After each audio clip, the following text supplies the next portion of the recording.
thank you so much for joining us. And you're going to help me? Are you going to help me? We're going to co-teach this thing? No, I'm not going to co-teach. I'll jump in if you need me to. Awesome. Or you want me to. I absolutely will. I absolutely will. Okay. Okay. So again, thank you very much for joining us this evening. And my apologies for the technical difficulties and the delay. My name is Ricardo Belgrave. I'm your instructor for this evening.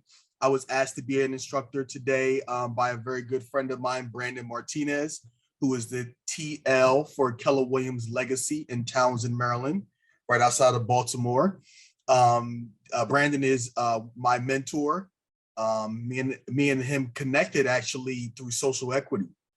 I am the social equity leader in the greater PA region, which covers Pennsylvania, Southern New Jersey, and Delaware. I was honored to be an ambassador. Now I'm one of the leaders in the region, and also nationally, I work with Julia Lachey, who is our DEI director for KWRI. And I started a program that helps recruit, mentor, and train people from historically marginalized communities to help them get into the real estate business. We cover their finances to get in the business. And there was an individual, a young lady who was interested in the program in Maryland, in Baltimore.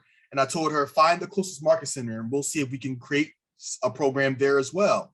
She found KW Legacy, connected me with Brandon, and it was history from there. And it was one of the best relationships I've gained in my real estate career so far. I am born and raised in Atlantic City.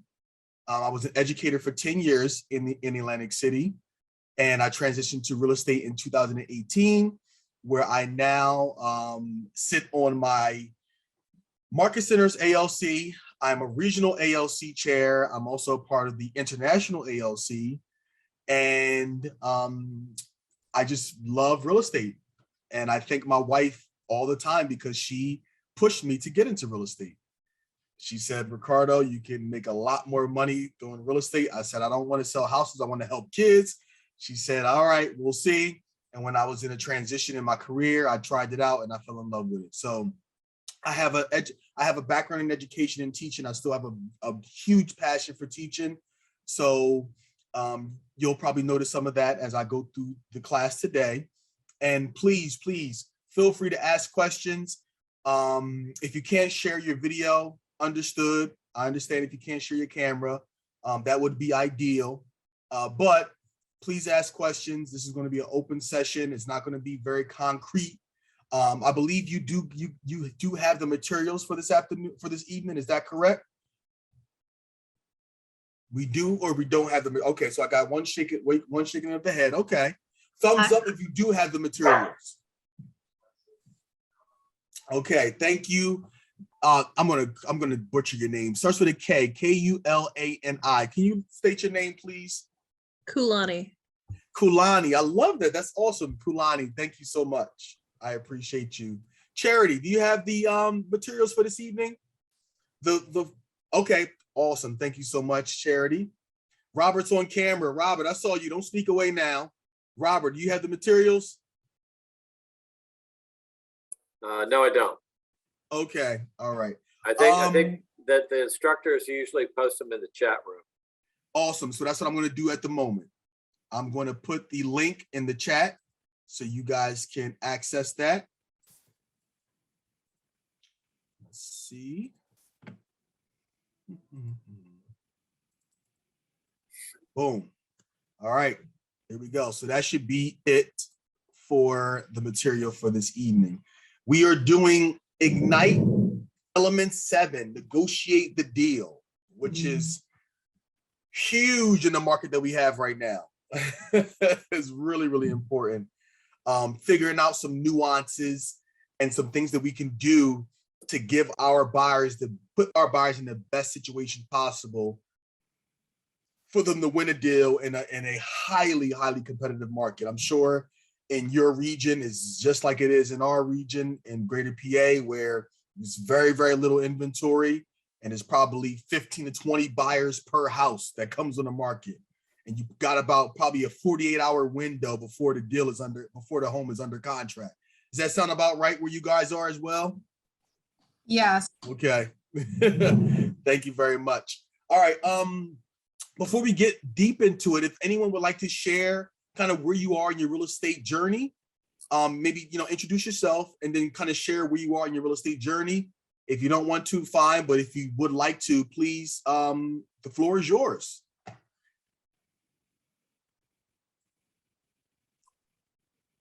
Okay, so now you're gonna. Oh, all right, I was about to. Okay, go sorry. ahead. So I'm a brand new licensee. I just got my license. Let's see, we're at 3 weeks now. Congratulations. Thank you. And I actually have been with Keller Williams for a little under a year. The 1-year anniversary is March 24th. Mm. And I am the agent service coordinator at the Annapolis Market Center. Okay, awesome. So you started off as an agent service coordinator, and then Yes. you said, you know what, I'm going to get my license as well. Is that Yes. how? Okay, awesome. What motivated you to feel like, you know what, I need to get my license? Well, my mother has been in the real estate business for about 5 years now. And initially the reason why I was getting my license was because she needed some help with her new startup business, which is she's a transaction coordinator. And I was thinking, let me get my license so that I can do some contracts for her. Started taking the courses.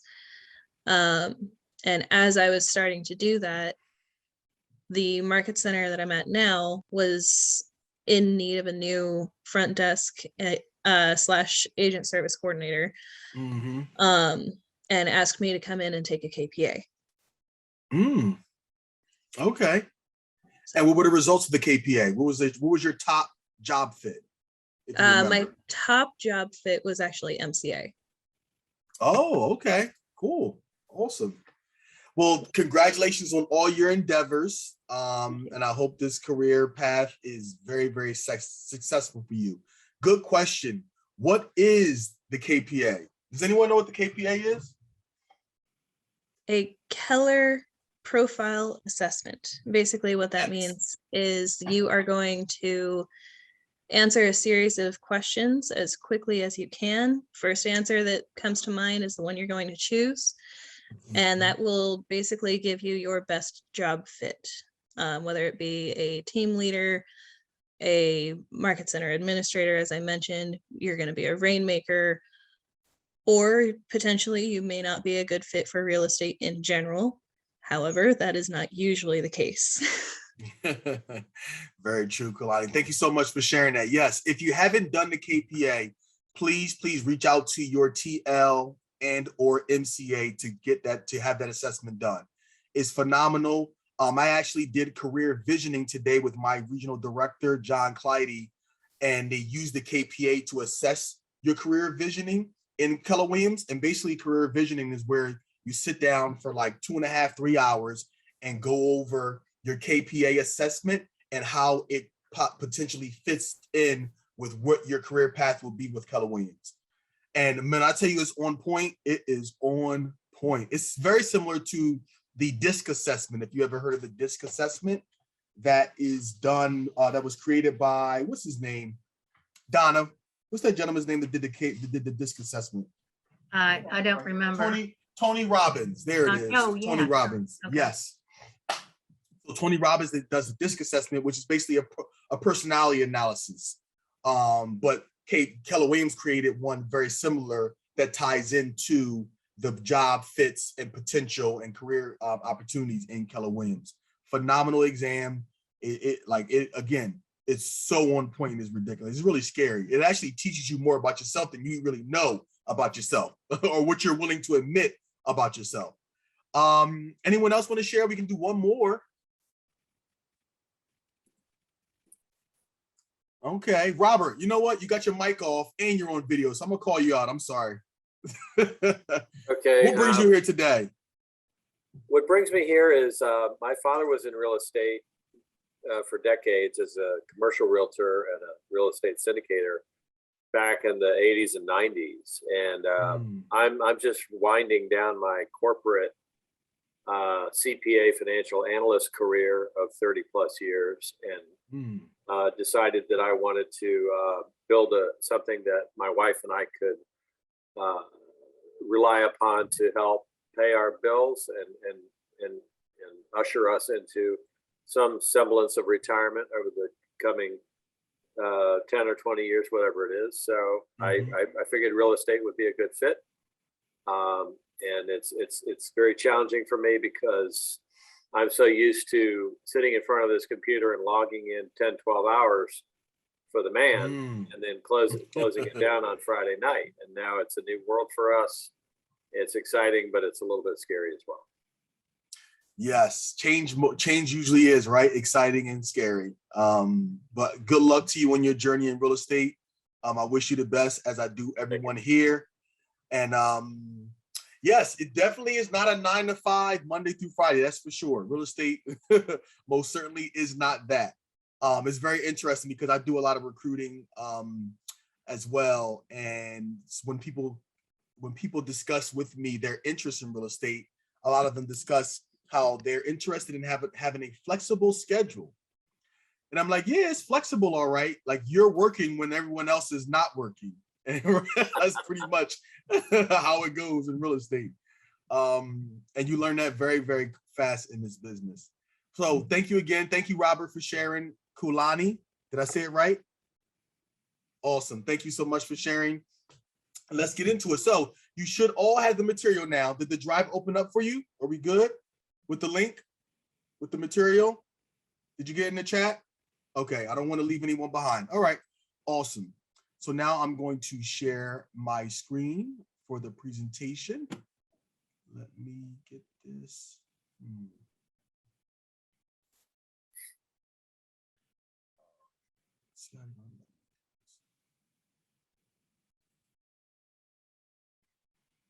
Oh, 1 second.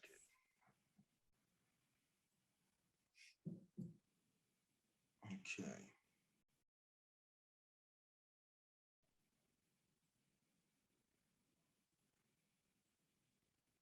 Here we go. All right, so again, as I stated previously, everyone can see that? Thumbs up, we're good? Okay, awesome. So, skills to spark a great career. Elements, session number 7, negotiate the deal. What we'll be focusing on tonight: growing your business. Number 1, lead generate for buyers and sellers. I'm sure you've heard that a lot. Lead generating is the key to a successful career in real estate. As new agents, as most of you are, it's very important that you get in the routine of lead generating. You block in your calendar time to lead generate, and you stick with it. One of the things that new agents do, or let me say this, or undisciplined agents do, because not just new agents do this, is they'll lead generate, they'll get some clients, and then they'll stop lead generating. And then once they get those clients under contract, they'll go back to lead generating. And then that's going to cause you to have a roller coaster cash flow in your business. Stopping and starting with your lead generating is really, really critical, that you utilize that lead generating time as something that is non-negotiable. Now, of course, if you got a listing appointment for a $1.5 million house at the same time as lead generating, you're not going to turn that down. You know what I mean? But in essence, you want to make sure that whatever time you decide to lead generate, you stick with it. You're doing it 5 days a week, whatever way you want to do it, 5 days or more. There's a variety of ways that you can lead generate, whether it be open houses, Facebook, Instagram, cold calling, whether it be FSBOs, expires, which is not a lot of those now, but I started my business heavily in the expired realm. It's definitely going to come back around. I definitely believe that. When, I'm not sure, but again, a lot of ways that you can lead generate. All I'm saying is make sure you do it and don't stop doing it. It is the bloodline of your business. Number 2, make seller listing presentations and get listings. Huge. Listings equal leverage in this business. Make buyer presentations and get listings, and preview real estate. Running a business. Market seller listings, show buyers houses, negotiate contracts, which we're going to focus on today. Transaction management to closing, vendor management, setting goals, huge. If you don't have a GPS or you don't know what a GPS is, I don't know if you guys went over that yet, but make sure you get one. If you're not sure what it is, reach out to someone in leadership to get them to help you create it. It's called a GPS. It stands for goals, priorities, and strategies. And then there's another thing called your 411, which basically breaks down how you're going to achieve it. What are the daily activities that you need to do to achieve your goals for the year? Compliance and risk management, attending training and getting coaching, huge in this business, and managing your money. All of these things are very, very important. Please raise your hand or interrupt me at any time if you have any questions. So, the points of negotiating. Examine the 3 P's approach to negotiating, which includes preparing, presenting, and positioning yourself. We're going to analyze counter tactics. We would love to do some role play. Oh, Carol, did I say that right? Frazier? Yeah, that's me. Hi. Real quick, before you start, what's GPS again? That's it. Yes, GPS stands for goals, priorities, and strategies. Some people also call it the 1-3-5. You definitely want to create one of those. We usually do it at the end of each year to plan for the next year, but wherever you are in your journey, you want to have that set aside and completed as soon as possible because it gives you the blueprint to how it is that you're going to achieve your goals for the year. We're going to recap and create a success list, and then, we're going to initiate some daily successful habits when it comes to negotiating deals in real estate. All right, things to consider. How can your ability to negotiate affect the outcome of the deal? This is one of the things that I found that I'm learning more and more as I continue to grow and learn in my business is that I used to feel like, you know what, negotiating is not really that difficult in real estate because let's say I have the buyer, if the buyer basically tells me what they want to offer, right, and the conditions they want to present, all I have to do is just present it to the listing agent, and then either they'll accept it or they won't. What's the big deal? But there are a lot of nuances that come with experience in real estate that can make your offer stronger, or that can position your offer in a situation where it's more likely to get accepted. And it goes a long way, especially in today's market. What are some ways that you negotiate in your everyday life? Whether you negotiate with your spouse, hey, I'll wash the dishes if you let me hang out with my boys an extra hour tonight. Or you negotiate with your children. You pick up your toy. I do this with my 2-year-old all the time. Pick up your toys, and then daddy will let you get a snack, but you got to pick up your toys first. What are some skills that great negotiators possess? We're going to be discussing that this evening. And why is asking questions important when negotiating? Oh my goodness, huge, huge, huge, huge. Asking questions and knowing what type of questions to ask. That's so, so important in negotiating and in all different elements of real estate. A lot of times, you asking the right question or not will be the difference between you either getting a deal or not, getting a client or not to work with you, or whatever the case may be. So huge and very, very important. Brainstorm negotiation issues. So we're going to stop the slideshow and I want to bring it back to the audience. What are some real life experiences that you've come across so far in your business, or things that you think will come up in your business in real estate that you can seek, are some potential issues when it comes to negotiating? This is interactive. I love hearing myself talk, but I love hearing you guys more. I was gonna say maybe seller help, even though we know that's not really being offered in this market, but seller help. Oh, like seller assist or seller concession? Yeah. Very, very true. Yes. That is, I'm so glad you brought that up, because one of my clients asked me about asking for a $10,000 seller assist yesterday on a deal. And I'm like, listen, we can ask, but understand that could significantly impact your the value that your deal has when it comes to being compared to others. But yes, that's definitely something that depends on what, how the market is. In a buyer's market, much more likely, but in the seller's market, much less likely that you'll be able to get a seller assist. Absolutely. Donna? Some of the issues that I have is I work with a lot of young people, my kids' friends, and they're working at home with parents, aunts and uncles who, they're giving a lot of advice, and you never pay full price, and you always ask for things, and you get a home inspection, you ask for everything on that home inspection summary, and trying to educate without making others feel bad, that have an ear in and a little bit of a voice in the transaction can be very challenging. Yes, very challenging. I'm so glad you brought that up, Donna, because that is absolutely true. And it can be very frustrating for us because it's like, we're the professionals. You hired me because you want me to help you with this transaction. I understand your uncle bought a house 35 years ago and he might have some insight. However, things have changed a little bit. Things are different. So setting those expectations up early as much as possible.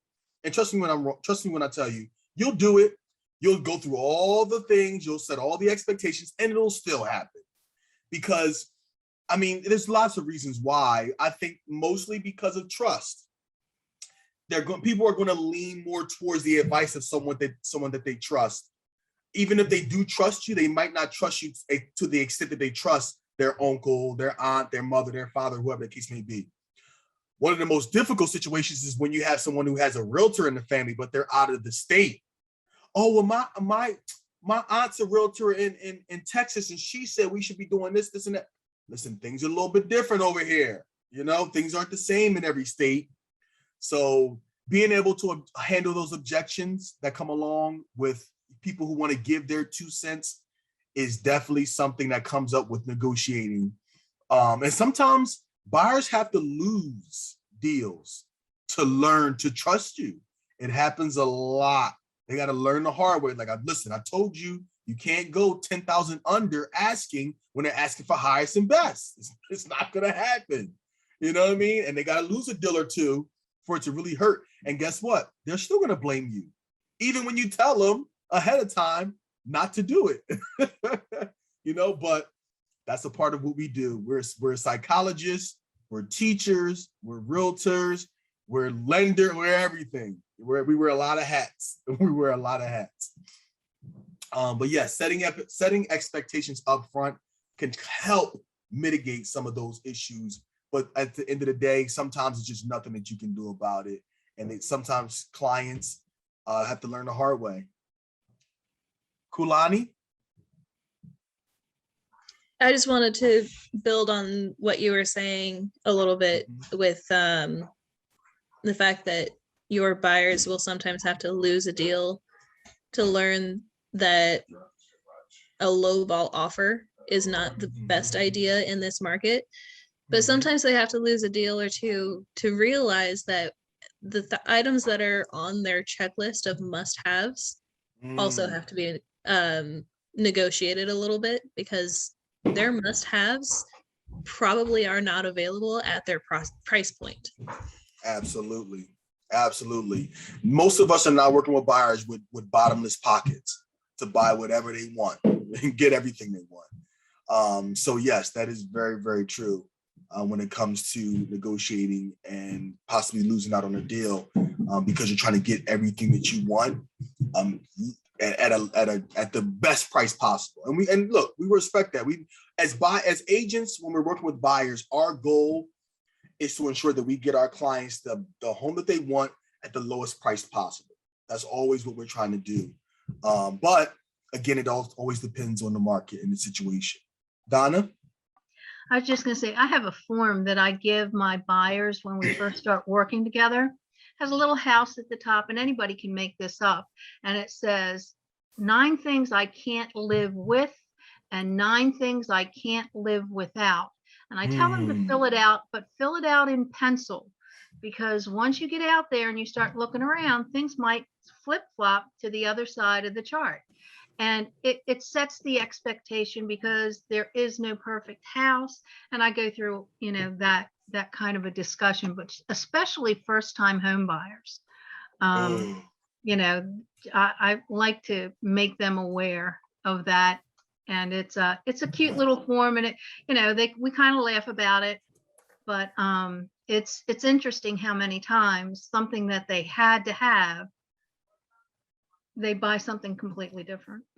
Yes, very true. Listen, that was a bar. That was a jewel. If you didn't write it down, make sure you write it down, because I did.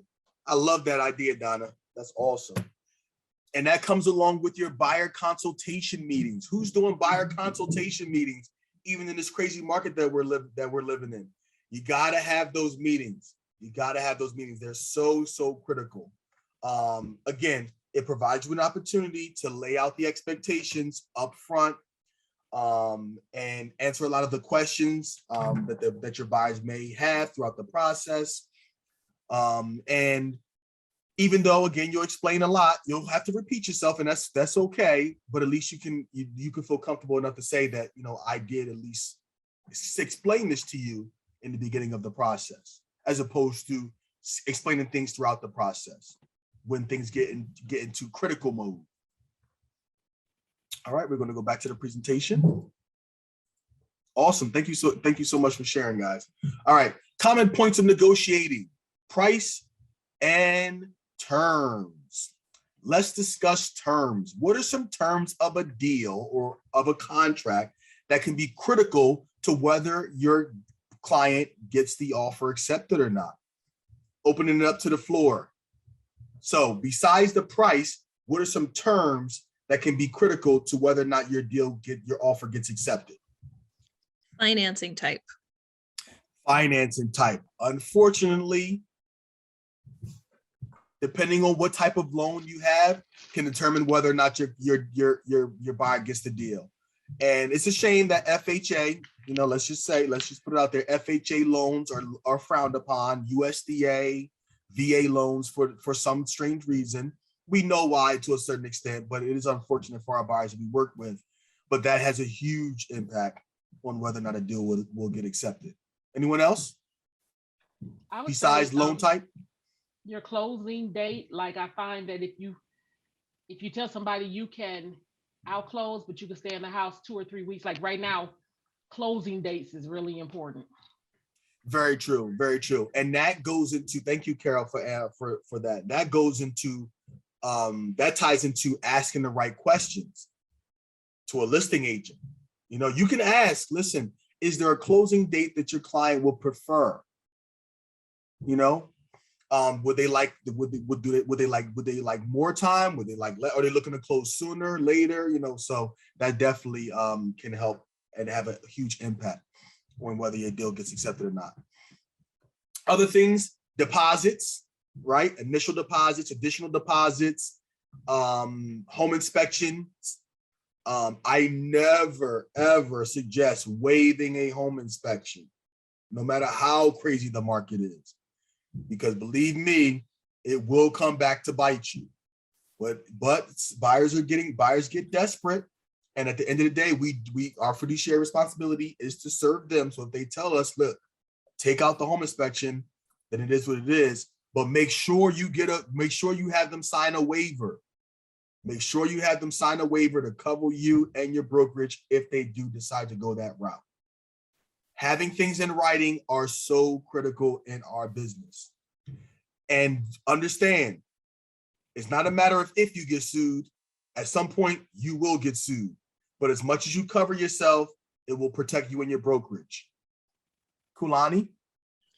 I just wanted to ask, and I think that this is a possibility in Maryland. I don't know if it's a possibility where you're at in Pennsylvania, but I wanted to ask about whether it's possible for your buyer to have a home inspection without including it as an addendum, which makes it for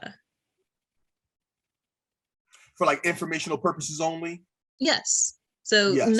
not part of the financing portion, like it's not tied to that, but you just have it so that you know what's happening with the house. Yes, absolutely. That is something that we are allowed to do here in Jersey. I'm not sure about Maryland. Maybe Donna can touch on that.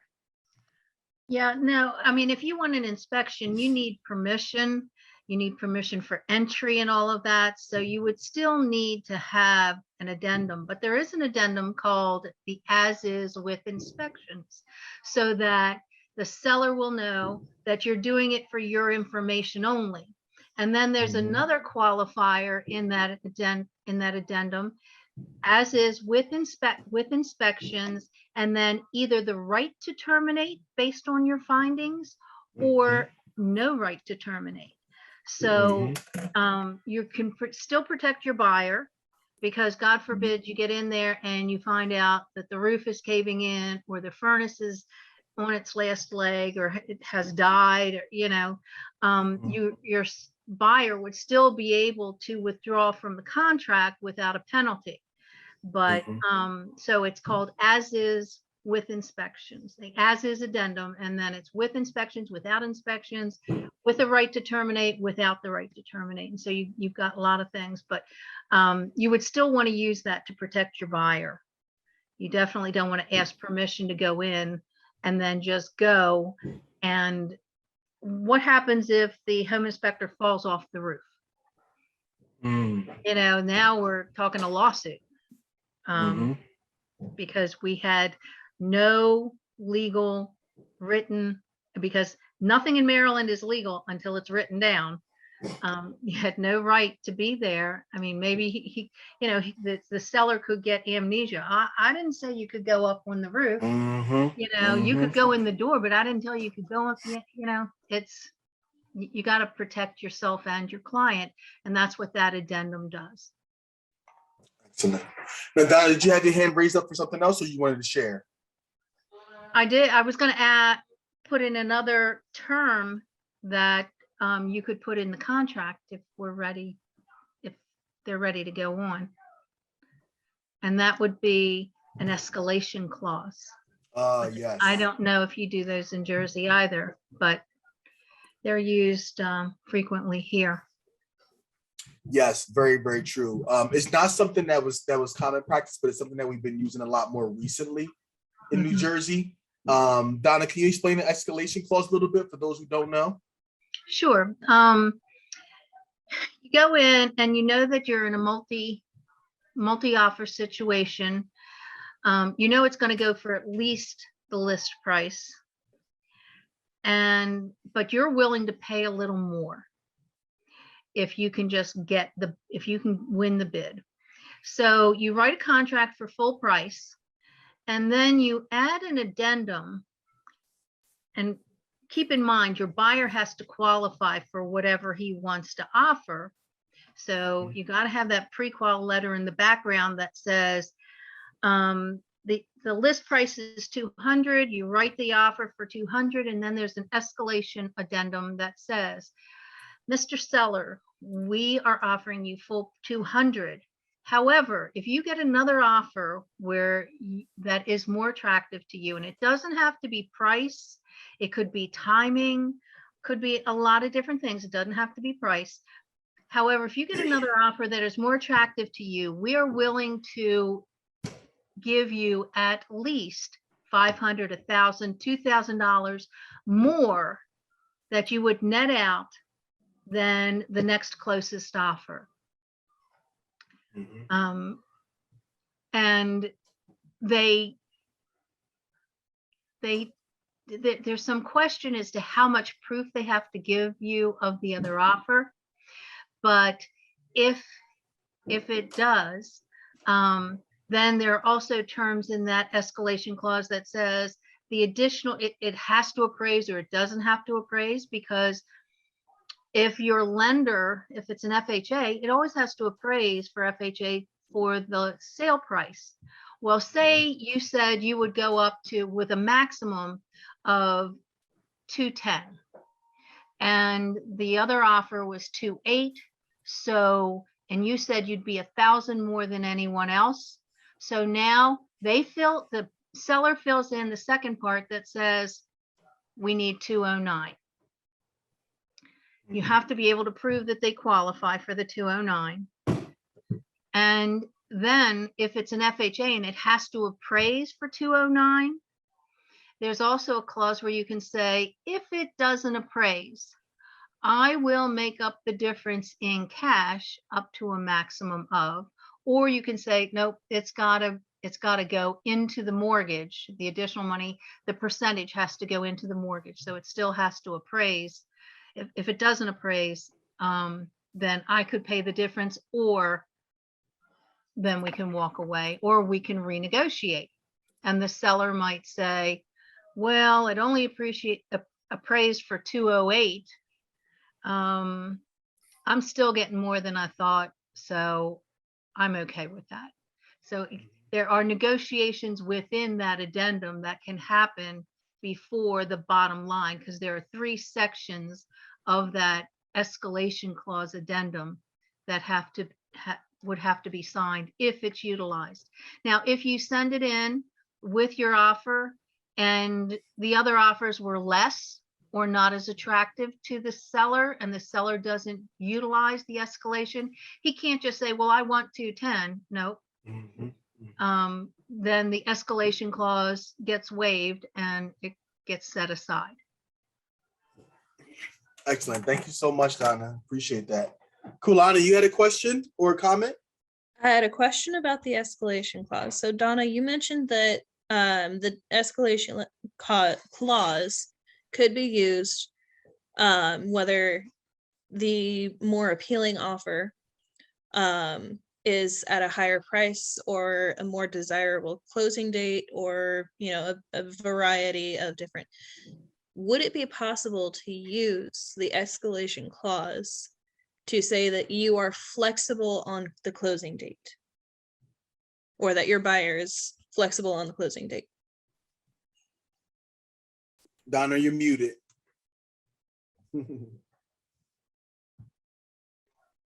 There it goes. No, that would be the kind of thing that you would write a note when you send the offer. Now, we talked earlier this week about, or last week, about the heart letters or the love letters saying why I want to buy this house and all. You're not, like I said, that law is very close to being passed, that you can't write a love letter. So, but you can write a letter of details. You write the letter, dear Mr. Agent, please tell your seller this, this, this, and this. And that is, I am flexible on the closing date.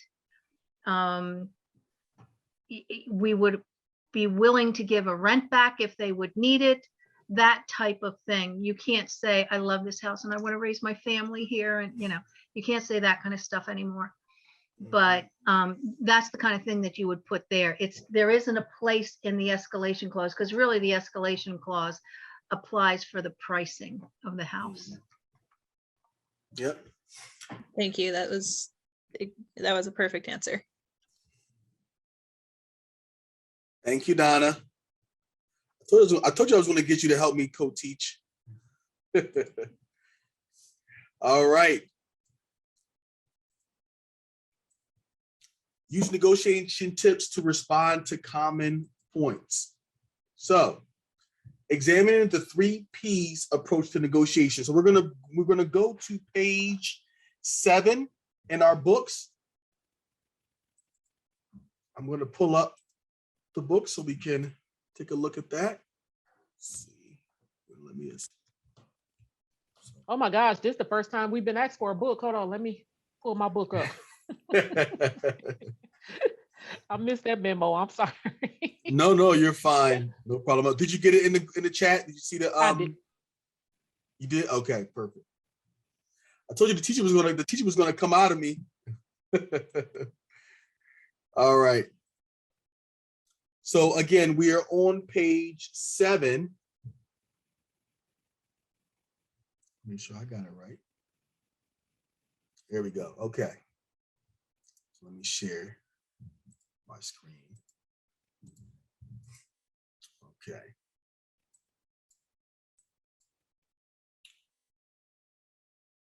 Where'd you go? Can you guys see that? Kulani? Yes? Okay. You're right underneath me, Kulani, when I share. So you're my thumbs up person for the night. Thank you. So overview, the 3 P's approach to negotiating. Number 1, preparation is key to building confidence and ensuring a smooth negotiation process. How can I prepare? I can prepare with questions, with digging deep with the listing agent before I put together my offer, asking some key questions. And we're going to go over that in a little bit. Some very important questions that can help us kind of strengthen our offer. But we don't want to be unethical and we don't want to be illegal, obviously, in our question asking. But there's some open-ended questions you can ask that gives the listing agent the opportunity to answer in the way they see fit, where you don't want to box them in a corner or make them uncomfortable. Number 2, by the way, let me just say this very quickly. I'm pretty sure this is the same in Maryland as it is in New Jersey. Do not, I repeat, do not ever insinuate that your offer should be accepted because it is an in-house deal or the potential of being an in-house deal. That's a big no-no. So for example, saying things like, hey, you know what? This will, it'll be great to keep this in-house if you accept my offer. That's a no-no. Please don't do that. I know times are a little hard right now when it comes to getting deals accepted, but you do not ever want to be in a situation where you get accused of trying to double in deals for your brokerage. Number 2, present. Move into the negotiation process by presenting your offer. So after you prepare, you do your due diligence, you ask the right questions legally and ethically, then you want to be able to present your offer in the right way. You'll be very surprised. The cleanliness and togetherness, for lack of better terms, can go a long way in whether a deal gets accepted or not. Some people don't fill out the boxes because it says, if not filled out, then 3 days. If not filled out, then 7 days. Again, these are New Jersey contracts where you can kind of leave the box empty. Donna, you shaking your head? Go ahead. Now all our boxes have to be filled in, even with an NA, or it's not perfect. complete. Okay, perfect. Yeah, in Jersey, if you don't fill it out, it has a little, it has in parentheses what it would be if it's not filled out. But I was coached. Does too. Yeah, I was coached to fill it out anyway. And then not having certain things added, clicking on the fact that there are addendums, but then not adding the addendums. So the cleanliness of an offer is very, very important with the presentation. And then even in your email, when you submit the offer, make it very cordial, make it very nice, take the extra time. What I do is, and Donna kind of mentioned this a few minutes ago when it comes to the flexibility of the closing date, I always do a contract summary, because listing agents are completely overwhelmed when they put a listing up, obviously, because they're getting, probably dozens of offers at one time. So taking the time out to kind of put in the contract summary, purchase price, deposit amounts, proposed closing dates, and the loan type. And then at that moment, Kulani, like you were talking about earlier, you asked about earlier, that's an opportunity as well for you to put in. Proposed closing date is, let's say, April 15th. Buyer is flexible with closing date. You can add that in there in the email on the contract summary, because it gives the listing agent opportunity to kind of open the email, look at it real quick. Of course, they'll go into more detail with their client as they get closer to obviously choosing one, but just for the sake of time, having that in there, I know a lot of agents really appreciate that. And then position, move both parties close until you have full agreement. In the normal situation, normal market, there's definitely, something that's done more often. In this market, a lot of times it's like, listen, if you're going to put something in there, just make it your highest and best. You know what I mean? Right off the gate. Because that's probably what's going to be necessary for us to get the deal. Reprise approach, prepare. Know your goal. Have a clear goal of reaching a win-win agreement in which both the buyer and seller are satisfied with the outcome of the negotiation. We know that that's part of our Keller Williams principles, win-win or no deal.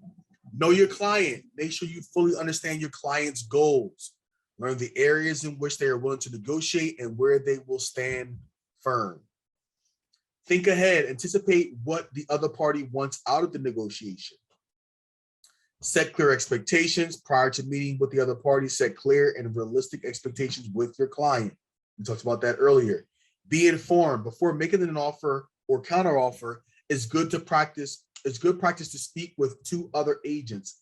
Ask open-ended questions and use active listening to find out as much as you can about the other party and their agent. Obey the laws. Every state has their own set of laws that regulates zoning, mortgage qualifications, and other real estate matters. Stay current on your local regulations and stay out of court. Know the documents inside and out. Now, this caused me a commission. This literally had happened to me about 4 months ago. I had a listing, and my buyer he was a young guy. It was an estate sale. He was a young guy, and he really leaned on me a lot for my expertise in the transaction, in the situation. Long story short, at the end of the contract, where it said additional provisions, there was something in there that said that there will be a credit given to the buyer of $10,000 at closing. I missed it. And I had to eat it big time. And I did not find out about it until I was given the final settlement sheet and I saw a $10,000 credit on there. When I tell you my heart dropped, my heart dropped. And I said, what is this? Before I got on the phone with the with the buyer's agent to say, where did this come from? I went back to the contract to check it. And sure enough, in small little print, different font than everything else, it was in there. And I was like, what in the world am I going to do? Can you explain that one again? I want to make sure I got that. Absolutely. I understand what the issue was. So in the provision section of the contract, where you can add additional provisions about the deal, the buyer requested a $10,000 credit for repairs to the property at closing. So basically, let's say the deal was $200,000, the seller would only be getting $190 in essence, or it would be $10,000 taken off of whatever their net proceeds were to go back to the buyer to help them with repairs of the property.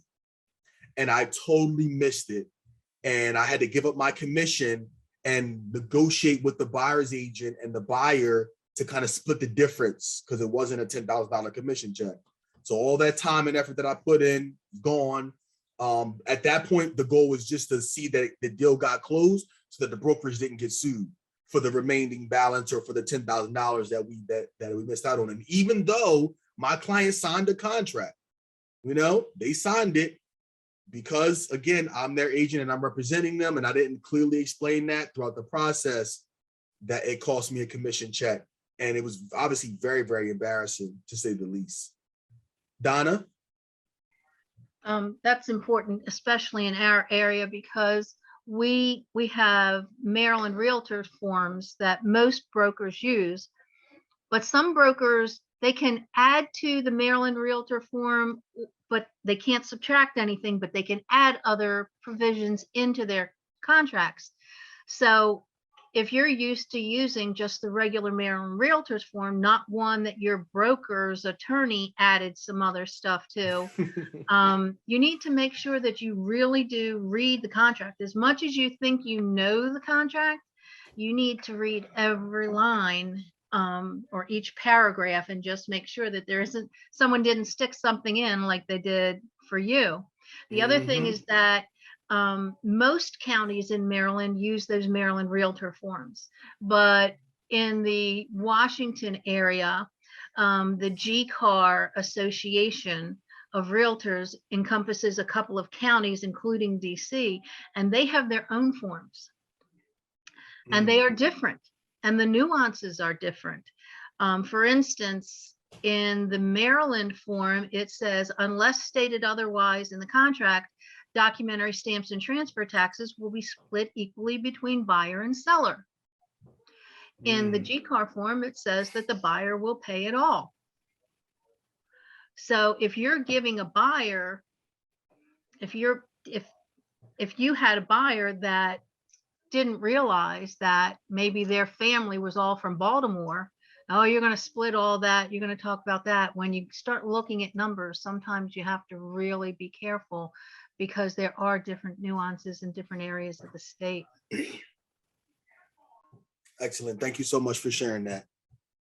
So yes, know your contracts in and out. Take your time. We get caught up in the day-to-day hustle and bustle of sending in deals and getting in deals accepted and so forth and so on.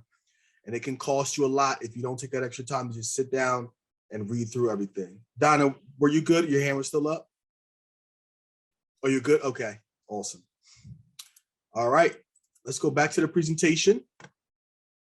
Hey, Ricardo? Yes. Just real quick. So that was about 4 months ago, I think you said, and you've been in the business for about 5 years? No, 3 years. I just celebrated my 3-year anniversary. Yes. Okay. So one of the things that we've been presented with in a couple of meetings at our market center is the availability of transaction coordinators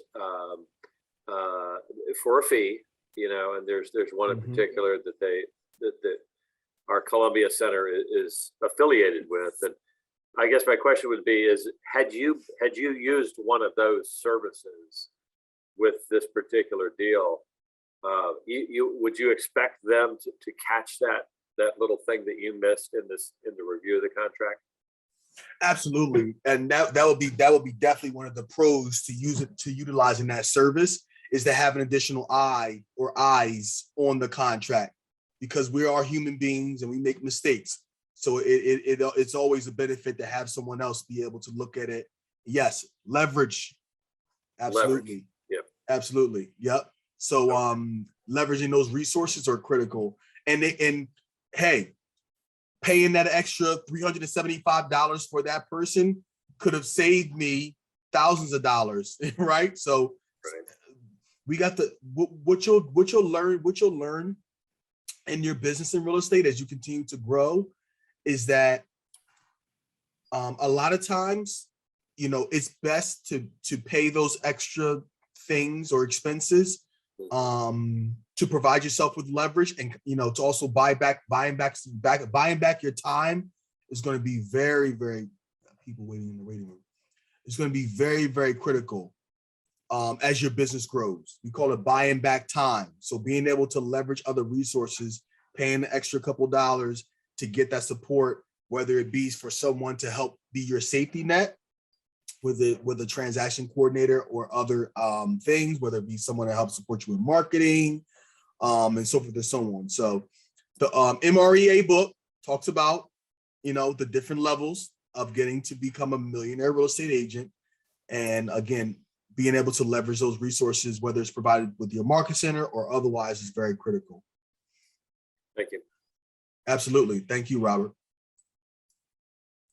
All right, we'll go back to the presentation. Let's see. All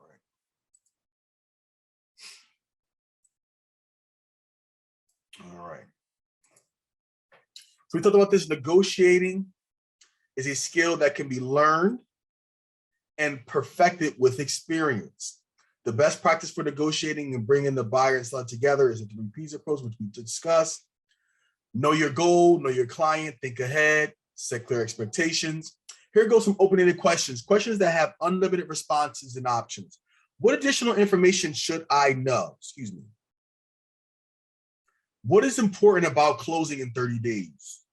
So if your client, if the listing agent says my client wants to close in 30 days, okay, what is important about closing in 30 days? Why is closing in 30 days important to your client?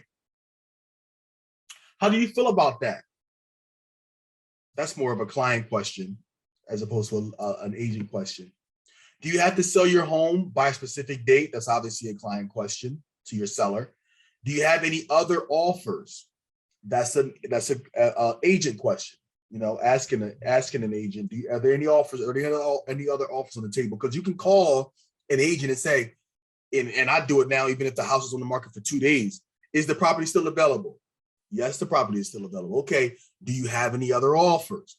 Because it's a difference. The property being available with offers and the property being available without offers is a big difference. Yes, there's 3 other offers on the table. Client is looking to do highest and best by Saturday at 5 o'clock. Okay, perfect. What is the bottom line price you would consider? That's a question to a seller. So that's a question when you're talking to your seller up front about what it is that they would be willing to accept, bottom line number from the beginning. Now that number can change. I've seen that number change drastically. But you definitely want to know what that number is when you have your seller, so that can kind of give you an idea on how you can negotiate or how you can go through the negotiation process when you get to accepting a deal and an offer. Prepare, learn, what would happen if helps you anticipate the next steps of the negotiation. So asking your client, what would happen if, such and such.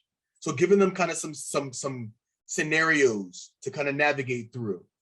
That can be really, really important, because I'll ask my clients a lot, what would happen if you found a house, because they'll say, oh, I gotta have two bathrooms. That's a must. Got to have 2 bathrooms. So I asked them, okay, 2 full bathrooms. Okay, great. But what would happen if you found a home that had everything else on your checklist, but it was 1.5 baths? They'll say, oh, well, I would consider that. Okay, so then 2 full baths is not a must-have. 1.5 baths is a must-have. Why is it important to you that you close by July? Why is it important to you that you have a fenced-in yard? We may assume that it may just be something that they want to have, but it may be an additional element. It may be additional condition in there, whether it be something with a family member, whether it be something with a pet, whether it be something with their job situation or career. So knowing those things up front are very, very critical in the negotiation process. Prepare, do, purpose, ask questions to clarify and set clear expectations. All right, we're going to read the scenario on page 9. I'm actually going to have a volunteer read it, and we're going to go through it and how we would handle it. So I'm going to pull up. Give me 1 second. Let me exit, escape. Oh, sorry. Go back. So on page 9 in our books, come on.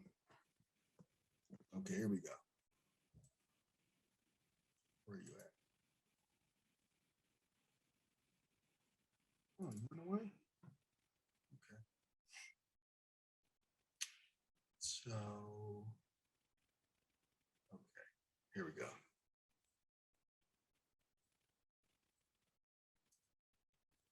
Okay. A volunteer to read the scenario on page 9.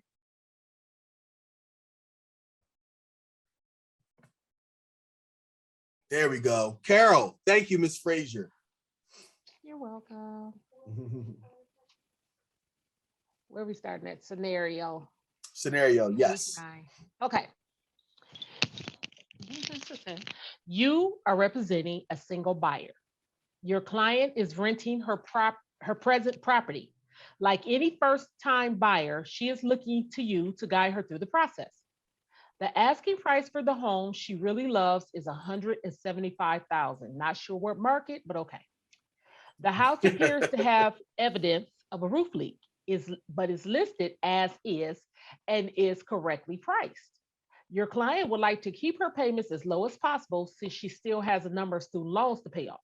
She wants to write an offer for $155,000. There has been quite a bit of activity on the listing. Awesome.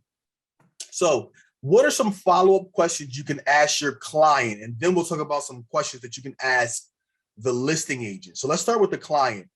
Looking at this scenario, what are some follow-up questions that I can ask my client to get a better understanding of their situation, and that can help clarify some potential expectations? How much money does she have in savings? I mean, as nicely as you can possibly say, but is she willing to put down a bigger down payment Excellent. I love that. Thank you very much, Ms. Frazier. Anything else? Anyone else? Anything else that we can ask in this scenario? I was just going to I'll say get- that she's willing to write a higher offer to at least meet what they're asking. Okay. All right. Well, are you willing to offer a higher price? Okay. Thank you very much. I would probably, just FYI, I would probably want to have a discussion with the listing agent first before I imply that my client should offer a higher price. And that all depends on because it does say there's quite a bit of activity on the listing. But we want to know what kind of activity. But yes, absolutely. How about a question in reference to, it says your client would like to keep her payments as low as possible. What's a follow-up question I can ask? And that's pertaining to that specifically. What price are you looking to have for a mortgage? Where are you comfortable with mortgage? Exactly. What budget have you set aside for your mortgage and insurance and taxes per month? Like where do you feel comfortable paying? What do you feel comfortable paying per month? Having that number, or having a range is really, really important, because then I can follow up with the mortgage lender to say, okay, she wants to put in, because the 155, she said she wants to write an offer for 155. But let's say her budget for the month for her mortgage is $2,000. And at 155, her mortgage will be at $1,800. Well, then that lets me know, okay, we got a little bit more flexibility on what you can offer, because at 155 is actually going to come under your budget. Now, of course, we want to get you under the budget, but more importantly, we want to get you the house, right? So if we can get you the house and still keep you either at or below that number and possibly offer more, which would possibly make our deal more likely to get accepted, that's something that we could possibly do. Donna? I would be asking, I would have, prior to writing the offer, I would have done a market analysis on the property and say the neighborhood properties are actually selling for 190. So they've already given 15,000 off of what the average sale price is there locally to account for that roof that has an issue. So I would discuss that in detail with her. You said, if this had a good new roof, they'd probably be asking the 190 that everyone else is asking for. And I'm going to find out if there are any other offers. Are you willing to increase your offer if we find out that we have competition, since there's been a lot of activity? And understand that if you don't offer what they're looking for, or even if you do sometimes, depending upon what other terms you put in it, they don't have to say yes. So going down $20,000 is over 10% reduction that you're offering them already. So there's a lot to think about here if you want to really offer something that low. And if it has a roof leak, you're going FHA. The appraiser's not going to let it go without it being fixed prior to closing. And if they're not going to do that, if they're saying as is, maybe we don't even have a chance with this one. Absolutely. Very, very good points, Donna. And the one thing that you guys should definitely write down as a jewel that Donna just presented to us is running some comps in the area, in the neighborhood, to see what's recently sold that's comparable to the home with possibly a new roof, or a roof that's not, that was not leaking. That's a really, really good point. Very, very good point. Because again, as Donna mentioned, if a house recently sold comparable to that one with a brand new roof for 190 and they're listing it for 175, again, they've already taken into consideration the price of the roof. So you saying, oh, well, let's do 155 because it needs a new roof. Well, they've already reduced the price because it needs a new roof. So us asking for an additional $20,000 off of asking price can be insulting, and you definitely want to be mindful of not insulting the seller, because sometimes the seller will be insulted and say, well, I'm not even going to counter. We just flat out reject your offer. And then some buyers will be, oh, well, can we well, they said no, they don't want to even negotiate. They don't even want to counter, because your offer was insulting to them. So I really like that point of emphasis on knowing what the market is doing in that neighborhood, so you have something to compare it to. And a lot of times when I show my buyers comps, or even my listing, or even my sellers, not even my sellers, and my sellers, I'll show them the numbers first, and I'll ask them, how do you feel about this? What do you think about this? I won't add my opinion. I won't, and that's another very, very a skill that you need to learn in real estate. Saying less sometimes is more. Matter of fact, saying less a lot of times is more. Let your buyer and or your seller think things through on their own. They're smart people. They can figure it out. The writing's on the wall. So just presenting them with the information and then asking them, what do you think about this? You got house A, B, and C sold for 185, 190, and 195, comparable to this one, and you want to offer 155. What do you think? Or say, hey, if you were the seller, what would you do?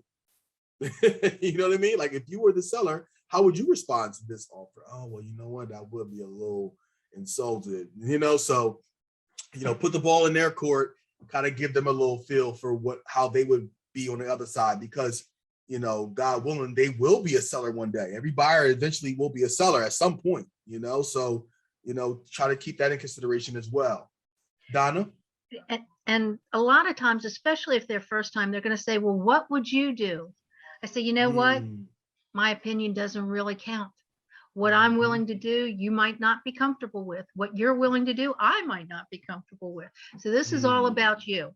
I'm a facilitator here. I'm not a decision maker. That's my line.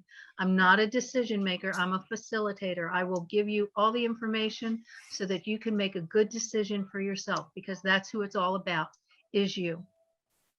Absolutely. Very, very true, Donna. And you'll get that question a lot. What should I offer? What I use the number system. So whenever I finish showing a property, I ask, what is your number on a scale from 1 to 10? And I let them know ahead of time. When I'm having that buyer consultation, I'll tell them the number system based on a seller's market works like this. If your number is an 8 or above, we're going to put in an offer. Right? If it's at an 8, this is my little tidbit. This is what I use. If it's at an 8, I say come at least at asking. 9, you want to go this amount above. 10, you want to go this amount above in a seller's market. So they already know, based off of when they give me their number on that home, kind of what an ideal number should go in on an offer for a deal. So using that number, making it tangible with a number tied to it, can really, really, really help you when it comes to helping your clients make the decision that's best for them. Definitely. So just so you know, I do a numbers 1 through 10 in the seller's market, and 8 is asking. 9 is usually $5,000 to $7,000 over asking. 10 is usually $10,000 to $15,000 over asking. In a buyer's market, it kind of flips a little bit. If it's a 10, you go at asking, and then it'll go backward. 9, you want to go 5 to 7 under. 8, you want to go 10 to 15 under in a buyer's market. So that's kind of how I use the number system to help my client understand where it should come at. Donna? I'll also look at the comps and see how close they are to the comps. Because if the comps are selling at 98% of their list, or 100% of their list, or in this market, 101% or 2% of their list, that's how I give them that guidance. I say, these people had to go 102% of list price in order to get it accepted. But it goes the other way too, especially the closer you get to a buyer's market, that, these people got 94%, these people got 95%. So if you offer 3 to 4% less than list price, you should be in, that's about what it might appraise for. Yeah, absolutely. And knowing your numbers in reference to some of the deals that you've gotten accepted in this seller's market. So knowing your numbers is very, very critical in our business. You can let your clients know, Of my 10 offers that were accepted in the last 12 months, this was the percent at which we went at asking. Like Donna just mentioned, 97%, 95, 100, 102, 105. So knowing your numbers on what you were able to get accepted in this market is really critical as well to help you with helping your clients, get the deal. Awesome. All right, we'll go back to the slideshow. Thank you very much, guys, for that. Appreciate it. Thank you to my reader. Was that Miss Frazier? Miss Frazier, were you the one that read for me? I did, and you're welcome. Thank you, Miss Frazier. Okay. Learn. Pay attention to verbal and or non-verbal clues. So important. So important. Keep quiet once you present an offer. I just mentioned this. Less is more a lot of times. Once you present the offer, keep quiet. This is more on the selling side. So when you present your offer to your sellers, put it in front of them. Command. I'm going to do a shout out to Command, KW Command. If you haven't heard about KW Command's opportunity tab, when you have a listing in KW Command, you can upload the offers in KW Command in the opportunity tab, and you can print out an Excel spreadsheet that puts all the offers side by side next to each other with pros and cons, with the purchase price, with the loan type, with the deposit amount, and it could be side by side. You can put it on one sheet, depending on how many offers there are, and present it to your client just like that. I absolutely love that feature. Listen carefully to what is important to the other party. Stay calm and relaxed. This is so important. If you're all flustered and discombobulated, guess what? That energy is going to spill over to your client as well. Focus on the customer's needs and give your offer the best chance. Ask what and how questions. For example, Mr. or Mrs. Seller, you're requesting a 30-day closing.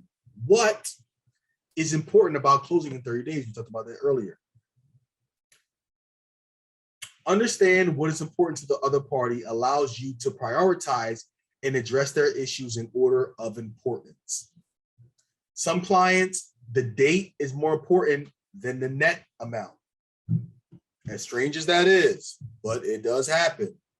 Some clients, the loan type is more important than the closing date, and so forth and so on. Donna? I was just going to say, a lot of times you get an offer in and the seller wants to know immediately, how much is it? How much is it? And I always say, listen, I'm not just going to give you a number because there's so many other terms in there. You may have two offers. One is full price, but they need 3% in closing help and they're not closing for 2 months. The other one is 1,000 under list, but they're not asking for any closing help. So you're actually going to net more out of that one. So I do net sheets for each offer that I present with the offer so that they can see what the bottom line is going to be, because it's not always the sale price, which they will focus on, but you have to take them off of that because that's not the only factor that plays into how much they're going to get. Absolutely. And you cannot assume that they know that. Never, ever assume in real estate. That's why we ask the questions. And that's why we make things very, very clear to our clients. Never, ever assume that they know something or that they understand something, even after you might explain it earlier on in the process. Sharon, thank you so much for raising your hand, Sharon. Yes. Just a quick comment on a quick question on the comment that was just made. I think Donna made that on the net. So are you doing like when they make the offer, are you doing a net sheet to explain it for every time an offer is made? Are you waiting for like a couple of them, or is it just after the first one? Well, if you represent the seller and you get an offer in, you have a duty to present that offer as quickly as reasonably possible. Mm-hmm. Now, unless your seller says to you, well, you said another one's coming on Saturday and it's Thursday, I want to look at all of them on Saturday, then you wait. But you do a net sheet for each offer And then if they tell you to wait, you're going to go back to that first offer and say, hey, the seller is going to be, we've received your offer. Thank you so much. We're going to be presenting all offers on Saturday, just to let you know that we're not going to be responding on Friday or Saturday early. We're going to be presenting everything on Saturday, and then we will let you know the outcome. But I do a net sheet for each offer individually. And there are forms around, and I don't know if KW has one in Command or not, where you can actually put the net, like the details of the monetary details on a side-by-side reference sheet also. Okay. Awesome. Donna, that was such a good point that you made in reference to letting the agent know what the update status is on the offer. That's so important. And the reason why is because you're going to be the person on the other end of that situation one day. And it might be with that same agent. And trust me and believe me, they will remember how you treated them. Because it's all great and rosy when you're the one with the listings, you know, because you got everything coming to you, but you'll be on the other side, having to present an offer to a listing, and that agent's going to remember how you treated them. Communication is very important and key. Agents understand that the sellers or their clients make the ultimate decisions, but as long as you communicate with that and you don't leave people hanging. I've actually had offers presented. I presented offers to listing agents and they never responded to me, ever. Didn't tell me it was accepted, rejected, didn't even tell me that they got it, you know? And believe you me, I remember who that agent is. And I'm not to say that I'm going to mistreat them or anything like that, but our relationships with each other in this business is in my opinion as important as our relationships with our clients. Because once our clients buy their homes, we may see them in 5 to 7 years from there. But when we talk about our colleagues in the business, you know, you gotta be fair, you gotta communicate, and you gotta treat people the right way, the way you would want to be treated. As Mo Anderson would say, do the right thing. Donna. And that can make a big difference if there is a multiple contract offer situation. Mm-hmm. I've had agents come to me and say, listen, your offer was so close to another offer. And of course, they can't tell me who or how much, but they can say it was close.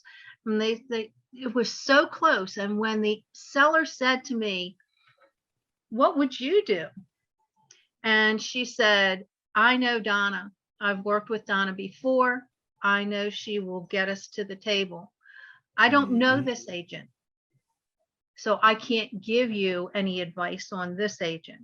But it's up to you. Which one would you take? Well, guess what they took? They took my offer. And I don't know if mine was a little better or a little worse.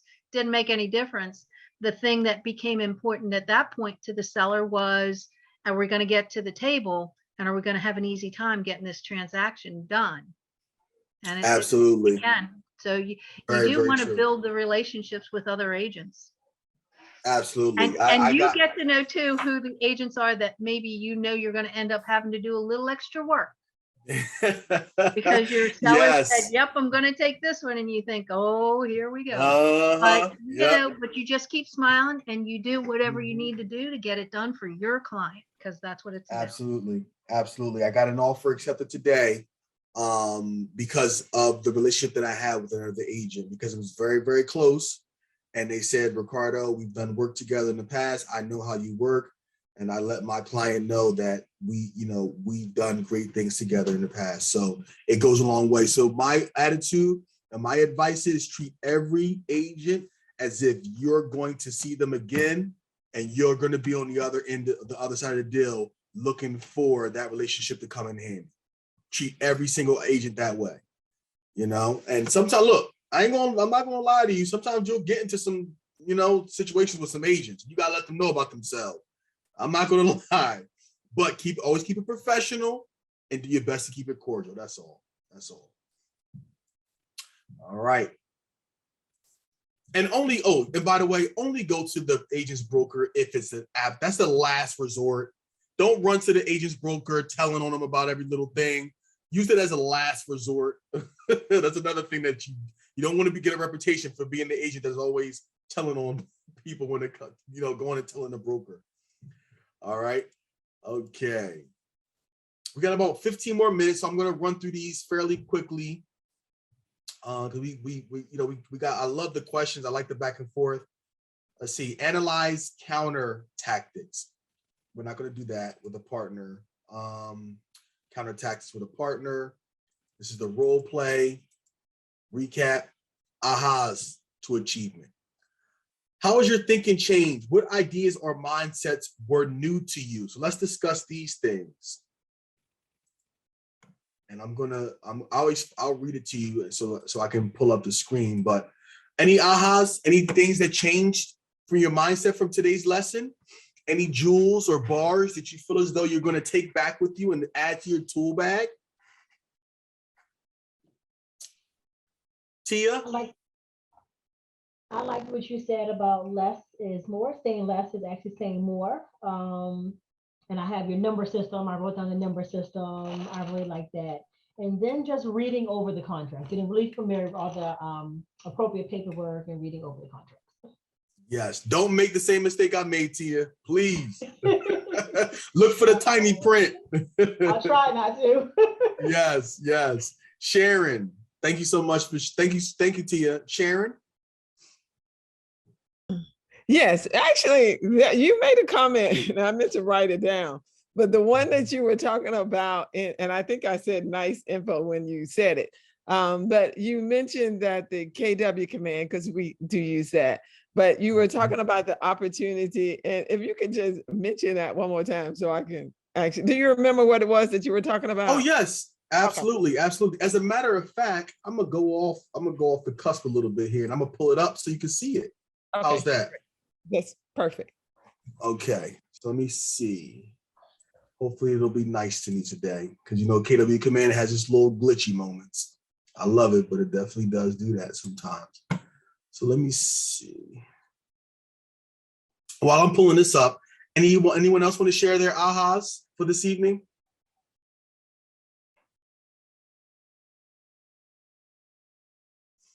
Okay.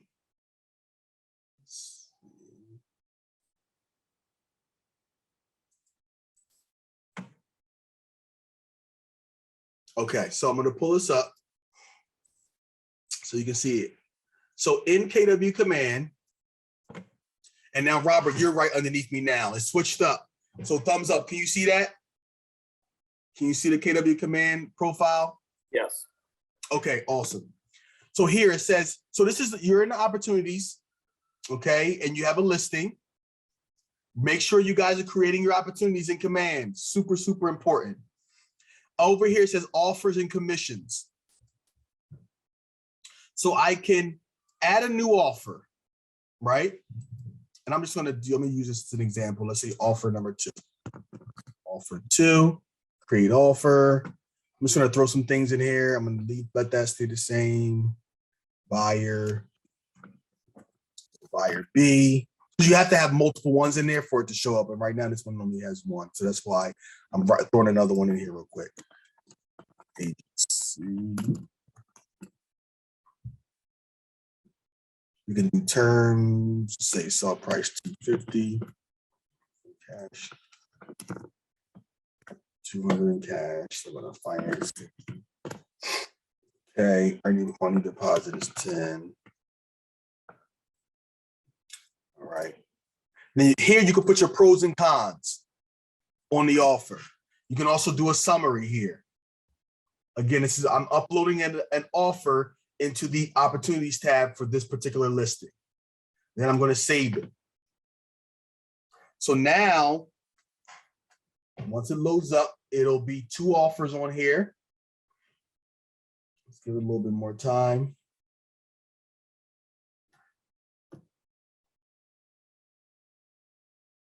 Come on now. Don't embarrass me. All right, I'm going to try to refresh and hopefully that helps. Let's see. There we go. Did we do? Okay, perfect. Now I have 2 offers here. Okay, I'm going to select all, and then let's see, compare offers. And then boom. So it'll show them side by side. And then you can download, and it'll be presented in a, in a PDF.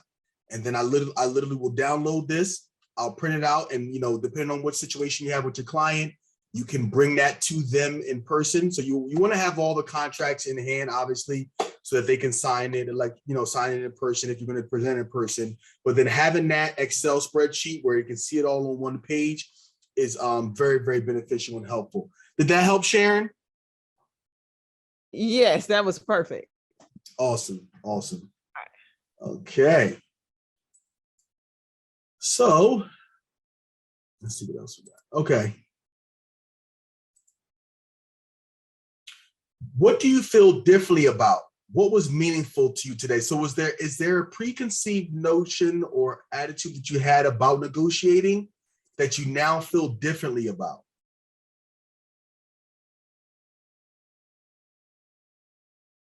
Nobody? Okay, so everybody came in with an open mind, ready to learn. Excellent. I think it gave us some good questions to ask and good things to consider, just information to take in. Perfect. Thank you so much, Tia. How will your behaviors be different going forward? What actions will you take going forward? What are some action items that we can take from today's lesson on negotiating the deal? Okay. Make sure you ask the key questions. Awesome. So yes, we talked about questions. Thank you so much. What is something that you should always do with your buyer before you start taking them out to see homes? Pre-qualify them. Needs analysis. I agree. Yes. Look, you know what's crazy? All those things that y'all just mentioned come in at the buyer consultation meeting. I'm getting them pre-qualified. I'm doing the needs analysis. And what did you say again, Tia? I forgot. Buyer agreement. All right. Buyer agreement. Yes. I'm having them sign a buyer agreement. Absolutely. Even though in Jersey, it ain't worth the paper it's written on, there's a mental aspect that goes along with them signing that, where it makes them feel like, this is my agent. I'm locked in with this agent. We were told that we technically work for the seller if we don't have a buyer's agreement, that we can't represent them. Like, I'm not really representing you. That's the way that it is in Maryland. Might be a little bit different in Jersey. Okay. Yeah, it used to be that way in Jersey. I've heard years ago, but the Jersey laws changed. That's only. Go ahead, Donna. Pennsylvania is different too. In Pennsylvania, you can represent both buyer and seller. It's crazy. You can have a buyer agency on your listing. Oh yeah, absolutely. Same thing in Jersey. However, your fiduciary responsibility with the seller trumps the buyer. Gotcha. Yeah, we can't do that here. That's how it is in Jersey. You can't do dual agency? Well, dual agency is when there's one broker and and two clients. Correct. Or two agents and two clients. So you still have to have two agents. And the broker is the dual agent. Okay. Because he's getting part of both of those commissions. So he's the dual agent, but correct. I'm a listing agent and they can be a buyer's agent. So that's dual agency here. But here, if you write on your own contract, your buyer is ultimately unrepresented. You'll be fair and equitable to them, but they don't have representation. Different. Very, very interesting. In those situations, you are recommended to get your broker to assign another agent to the buyer so they can be represented. Well, you can ask them if they want that.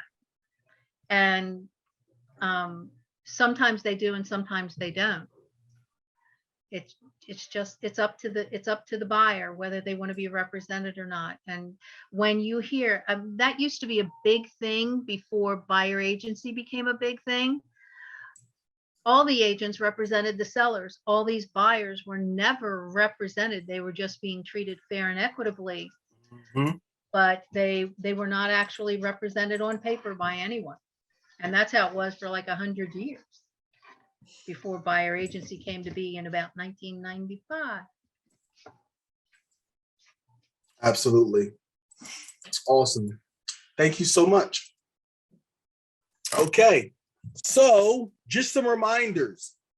Goals to set your career on fire. 10 contacts added in your database, 10 conversations a day, 10 handwritten notes, 10 home previews per week. Scripts.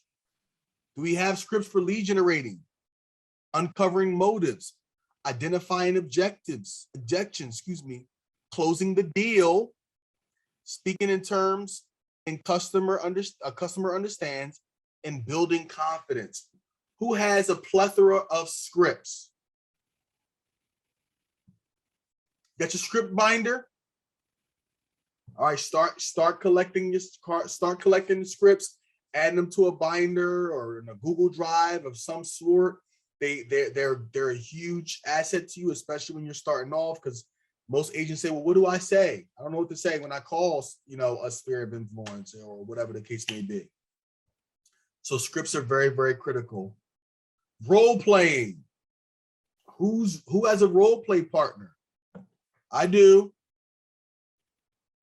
I meet with my role play partner every Wednesday morning from 8:30 to 9 o'clock. And it's like clockwork.